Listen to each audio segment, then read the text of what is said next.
I am Hayden Panettiere, and we are here at the studio recording Until Dawn. My name is Rami Malik, and I played Josh. My name is Megan Martin. My name is Brett Dalton. My name is Antonella Lentini, and I played Hannah and Beth. My name is Jordan Fisher, and I play the character Matthew, Matt for short. I'm Nicole Bloom, and I play Emily in the game. My name is Noah Fleiss. I am Galadriel Steinman, and I play Ashley.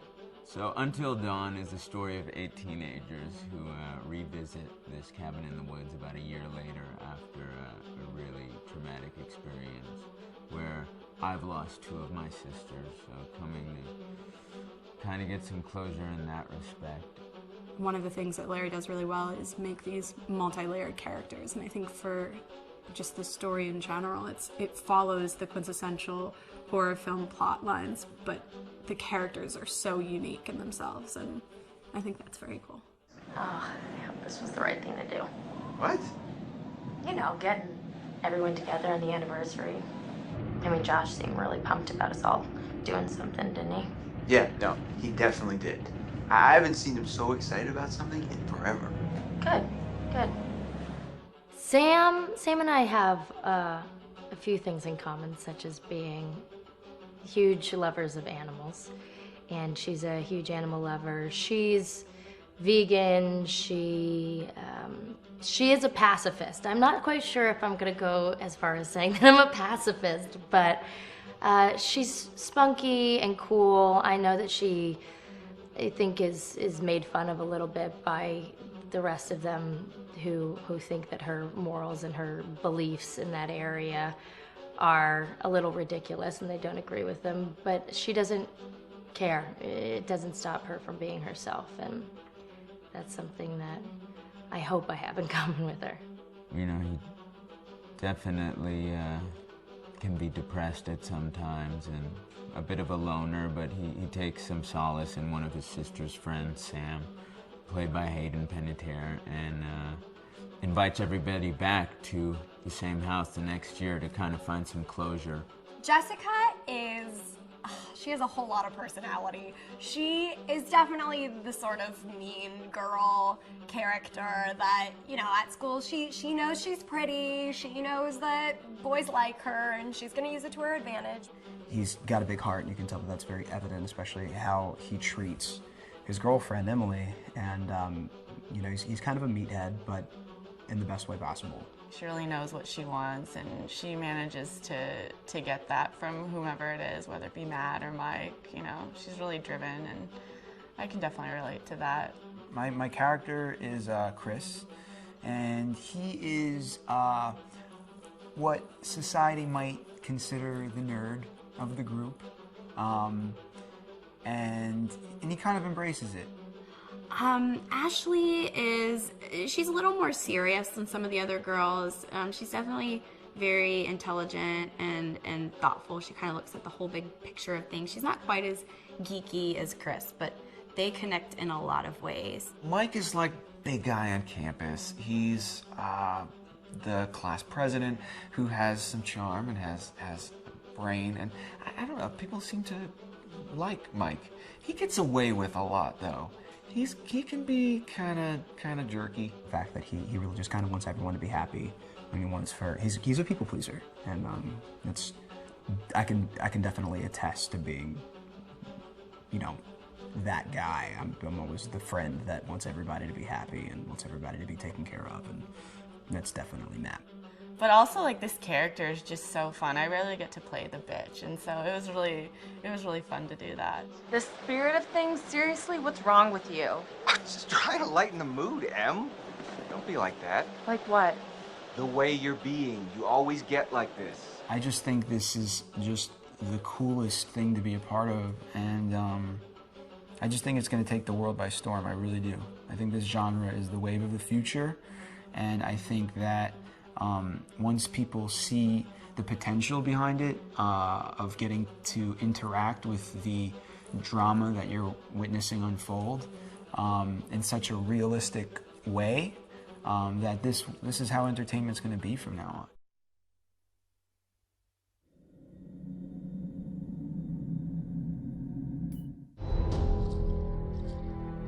Hi, this is Lee Robinson, production designer on Until Dawn.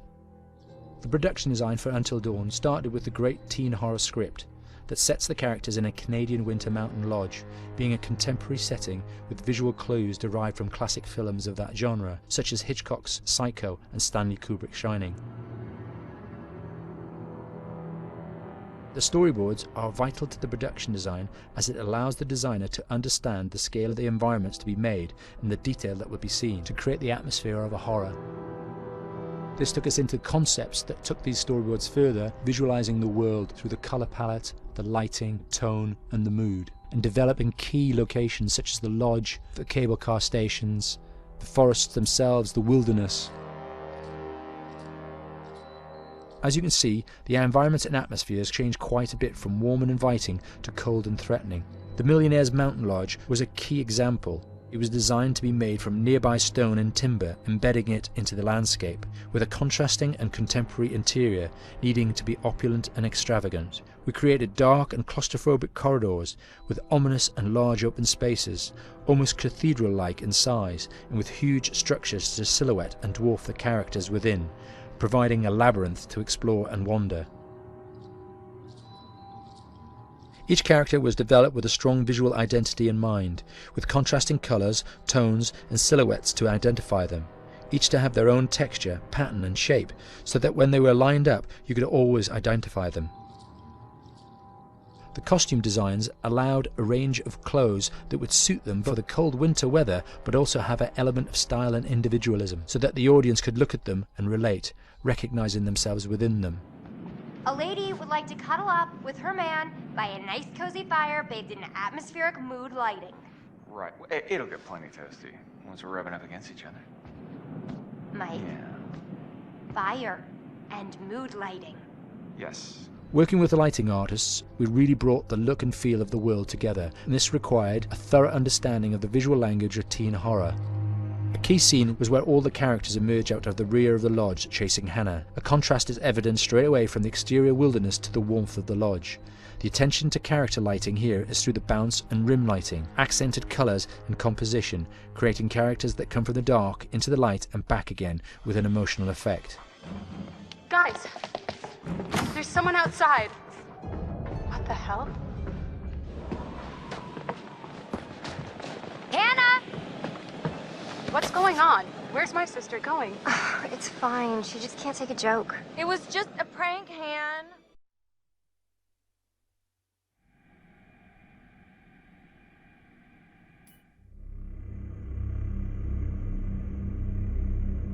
Until Dawn is a game that's full of horror, and one of the things we decided to do early on was to take a scientific approach to how scary it was.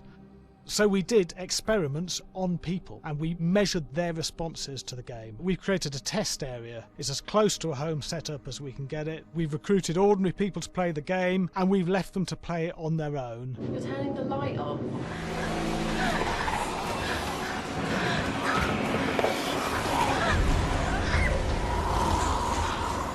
The only difference is it's rigged with cameras and microphones that relay the data through to the next room where people are watching them play. Bracelet here we use for biometric testing. It measures the player's emotional response. It's called a galvanic response sensor. It makes contact with the user's skin and it measures the electrical conductivity across their skin. It's the same principle as an old-fashioned lie detector. When you're stressed, you sweat a little, very sensitive, it picks up tiny changes if the player is feeling anxious or scared. That data's fed back to a testing team, it comes through as a graph. I'm so sorry.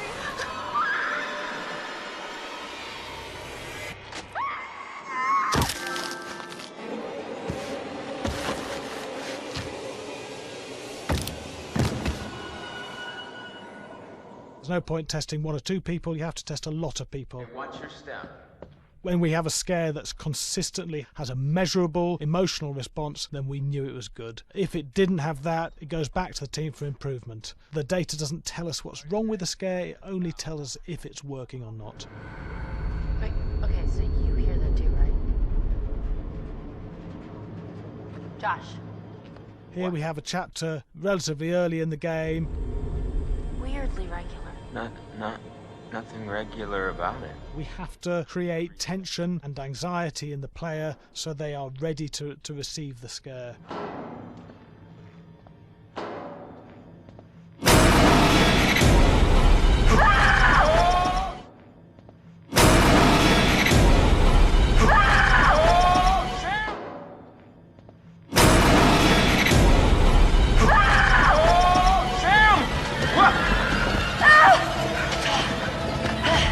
Give the player time to recover, to cool down, to calm down, and then start building the tension again before we do the next scare. Hey. What? Hey. What the hell? Boom. You just got mugged.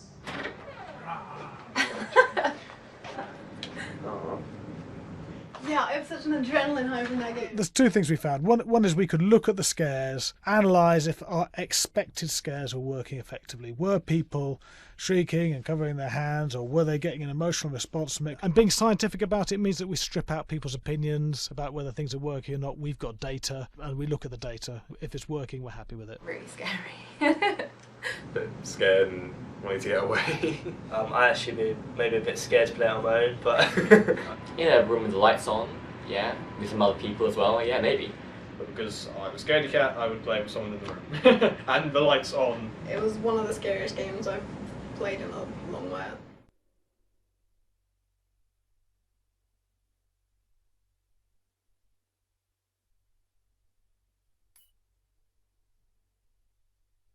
Hi, Larry. Hey, Graham. Hi, my name is Graham Resnick. I'm a filmmaker, writer, director, sound designer, and I started working with Larry Fessenden about 10, 15 years ago through my friend Ty West, who I grew up with, and have done a lot of sound design with on his films. And he was producing Ty's films at the time, and Ty introduced me to Larry. Larry produced my first feature, and we've written together on several projects. My name is Larry Fessenden. I'm a filmmaker. I run Glass Eye Pix, which is an independent production company out of New York. We make indie movies, a lot of scary movies as well. And I got a call to audition to write this video game. And I called my pal Graham Resnick because Graham's a gamer. And while I thought I could offer something to the idea of writing this multi-branching story, I knew that I would want Graham's expertise as a lover of gameplay, since I guess games were started. So and just as a lover. And as a lover, yes. Which is why there's so many sex jokes in the game. There was one Italian website that did say the Larry that's Fessenden right. and Graham Resnick, the two lovers behind Until Dawn. Come here. Maybe I know how to handle you too. I am definitely ready to be handled. So I wanted Graham by my side. Yeah, and we got the gig, and it's been an amazing ride. Oh, hell yeah. Oh my god. She's taking her shirt off. What? Oh my god. Matt, what are you doing here? Hannah. I'm sorry, Hannah. Hey. This all got Don't out of mind, hand, just but... So in the game, the basic setup is that a year prior to the game's start, all these kids had gone up to a ski lodge that was owned by the parents of one of the kids, or a couple of the kids, and some of the teenagers played a prank on some of the other teenagers, and the terrible tragedy occurred when a few of them, two sisters, ran out into a blizzard, and were never seen from again.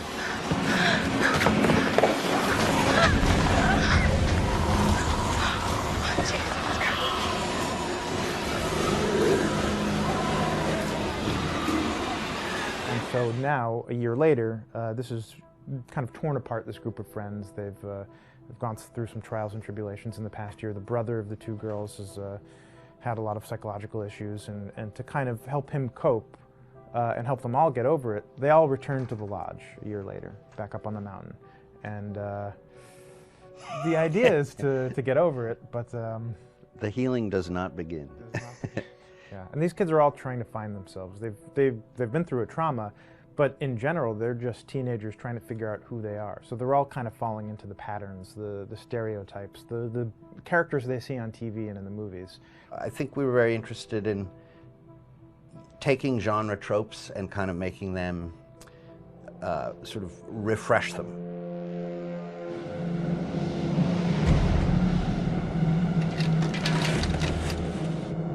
Hey, did you see that? Dad said it'd just be us this weekend. We're familiar with how slasher movies work.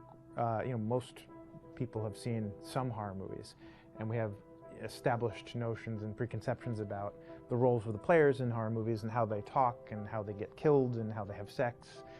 And to bring you into the game that way and then subvert a lot of those expectations was kind of our goal. They're haunted by some incident that happened in their past, which I think you pretty much figure out that that's going to have a role in their interaction. Yeah, so I think what was fun was we take some sort of stock characters and we try to give them some shape, but at least at the beginning they're recognizable in the way of groups of friends. There's, you know, the jock and the bitchy girl and the rivalries between everyone. And oh my gosh, and really fun characters too. Like we just had so much fun living in the minds of these characters through writing the script. What do you think? Jesus! You know, it was fun. I think we were looking to get that kind of banter that you Yeah. see both in movies, but also that you absolutely have with friends, and sort of those inside jokes. And of course, as writers and as friends ourselves, we sort of developed little tracks, and we try to give the characters that kind of vibe.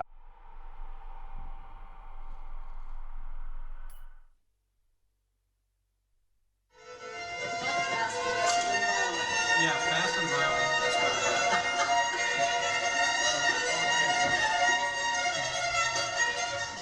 All right, from the top.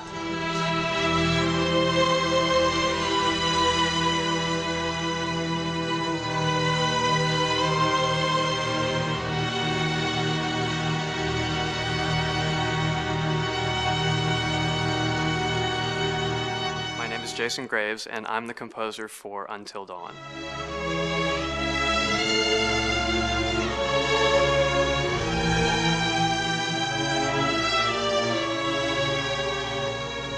I've been involved with Until Dawn for about a year now. Originally, I was contacted by Barney Pratt, the audio director. I think that had something to do with my lineage of horror games, and hopefully not the fact that my last name is Graves, although a lot of people seem to associate my name with scary music.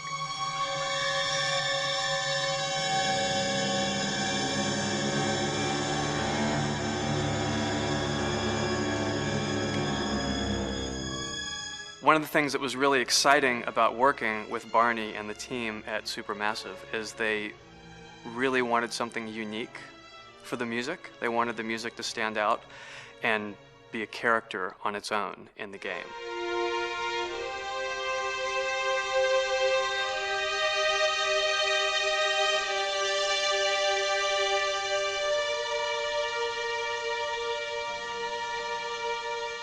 When I'm first starting on a new score, and it doesn't matter if it's film, television, or games, I always end up going to the main theme.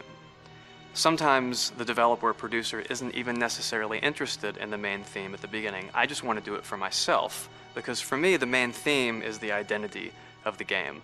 It establishes the mood, the atmosphere, and the character of the music, and how it's going to be playing in the background. And that's what we did with Until Dawn.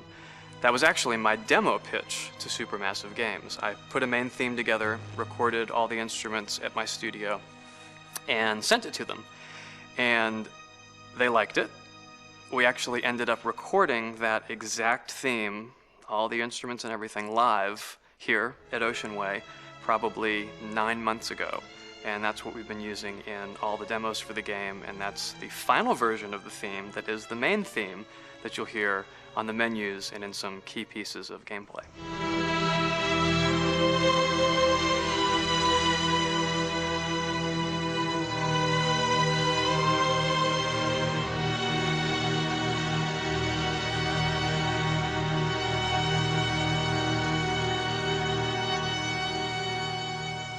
seem to have made a name for myself in horror. And there's something about scary music, I think it's maybe the lack of rules.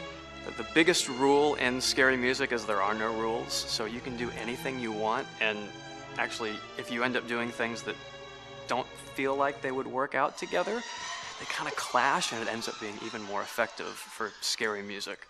So that's what really drew me to Until Dawn, was the textures, plus writing thematic material that is interwoven with the scary textures. I haven't really done anything like that before. Usually it was just all tension all the time, and that's fun and it's great.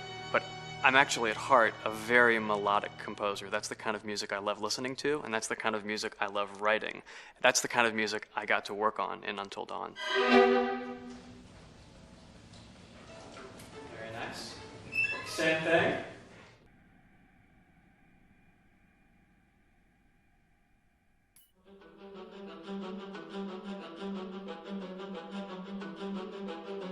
My name is Will Biles, Executive Creative Director of Until Dawn.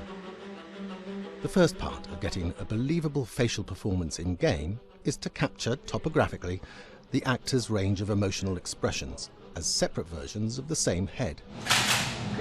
Every tiny nuance gets digitized and merged, effectively creating a model that can recreate every facial movement that the actor makes. Once the topography has been recorded, the actor's performance itself can be captured by using a predetermined set of marker points drawn precisely on the face and a high-def helmet cam, wirelessly linked to capture devices. The camera is the small box where it looks like the microphone should be. Outro Sam. Mark. It records in high def the movement of the dots throughout the performance that will drive the expressions captured earlier. Unlike other systems, this form of capture is far less lossy because there are fewer interpretations between performance captured and performance rendered finally in-game. The audio is also recorded via two separate lavalier mics attached to the helmet.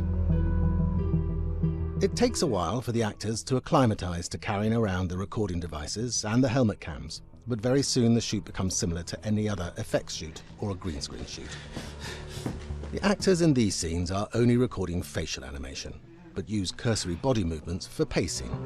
Wait, and maybe we should all stick together and find everybody and make sure they're all okay, so... 1-1, the year before the prank. Take 2, Mark. Other than the other actors, they have to use their imagination for everything and everywhere that they are supposed to be seeing and feeling. Idiot! So dumb! From a hot midday studio in Los Angeles to a freezing midnight mountain in British Columbia.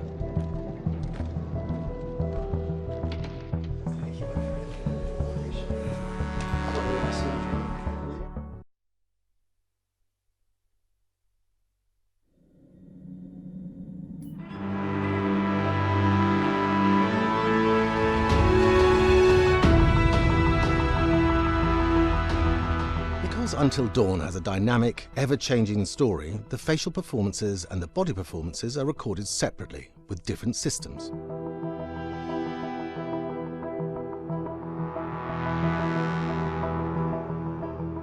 With the body capture, we use reflective bead suits and an infrared camera matrix system that drives the CG bone hierarchies in our character models. These performances cover everything from character locomotion, scene-specific performances and stunt work, most of which was recorded at studios in Pinewood and Shepperton, near London. Hannah! Hello? Combining all the elements seamlessly in the final game becomes a formidable editing and logistical task. Every variation, both physical and emotional, must be combined in these multi-edits. Scaffolding props have to stand in for the sets, because the hundreds of infrared cameras have to be able to see all of the reflective beads on the actor.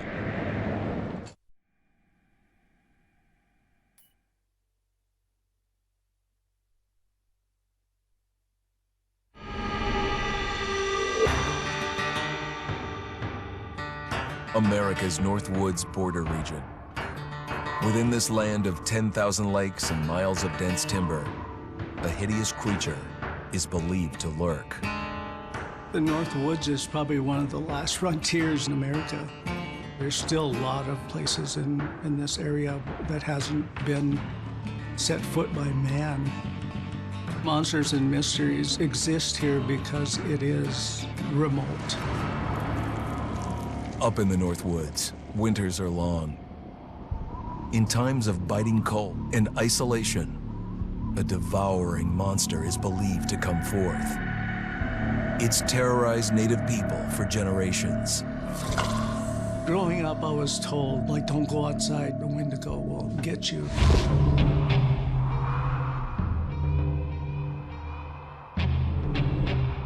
Among the traditions of the northern Algonquin tribes is the Wendigo, a monster that can seize hold of a person to carry out its hunger for human flesh. Many Native Americans fear even talking about this Wendigo, and even the mention of the name will let the Wendigo find out where you are, and it will open you up to be possessed by this Wendigo. The most famous case of a Wendigo possession took place in 1879 in the deep woods outside of Edmonton, Alberta. Swift Runner, a Cree Indian, was a trapper and a guide. He had left town the previous autumn with his wife, 6 children, and his mother. But when Swift Runner returned in spring, he was alone. Swift Runner came into a nearby village telling this heartbreaking tale. I had to watch them starve to death. Of his family being killed by starvation, and that he was the only survivor. My whole family gone. It wasn't hard to understand a family falling victim to a brutal winter. To even not. Yet something was suspicious about Swift Runner. He was a strapping man, and he came into town weighing over 200 pounds. It didn't look like somebody who had just weathered a terrible winter. He wasn't malnourished, didn't look like he was starving. He looked healthier than ever. After a few nights, it became clear that something was wrong. He started having night terrors, screaming in his sleep. I am the Wendigo! Villagers alerted the police. Swift Runner actually guided them back to his winter cabin. When they got there, that's when they saw the true horror.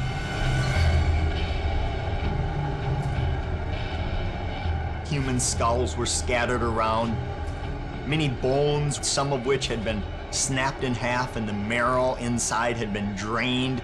They had never seen anything like it. Swift Runner had killed his entire family, shooting them, hitting them with an axe, strangling, and then eating most of their bodies.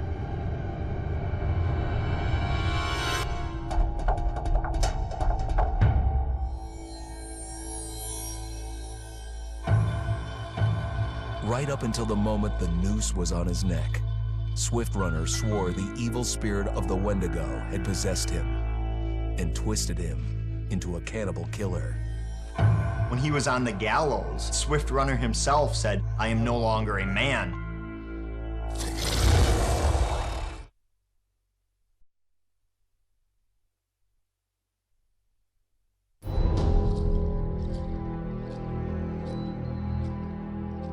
Just move over there. Go on, move.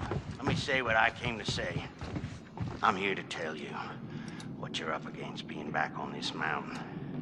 You should never have returned. I don't know why you did after what happened last year. You mean with Hannah and Beth? Yeah, how could you know without being involved? I don't take kindly to you kids coming up here to my mountain. Your mountain. The mountain don't belong to me, it's true. But it don't belong to the Washingtons. This mountain belongs to the Wendigo. Hi, this is Lee Robinson, production designer at Supermassive Games. Understanding the ancient myths of the Wendigo was key for their development that helped the visual look. Through sketches and concepts, these elements were visualized, such as eyes being milky, almost dead, with loss of lips and eyelids due to frostbite, fangs growing and arms and legs getting longer, with skin hardening and thickening to look snarling and menacing, yet withered and lean. The hell was that? Another fucking piece of fingers and toenails extending like claws, allowing them to climb effortlessly. We made them look gaunt and weathered, and having ragged remains of clothes they wore. Blood-stained and rotten, with patches of hair still remaining, they retained strong skeletal limbs, which enable them to be agile and quick through the environment. Where are you? My name is Jamie Gallipo, animation director at Supermassive.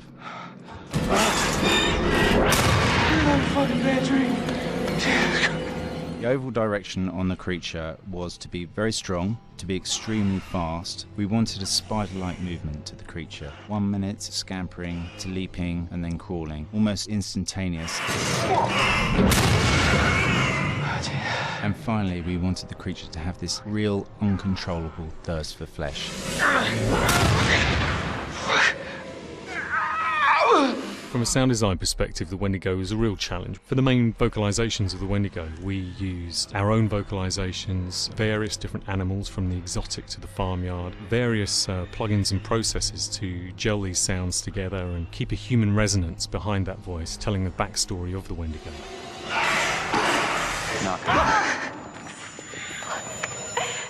During the chase sequences, the anger of the Wendigo is felt by encircling breaths, screams and screeches that essentially chase you as you're being chased by the Wendigo.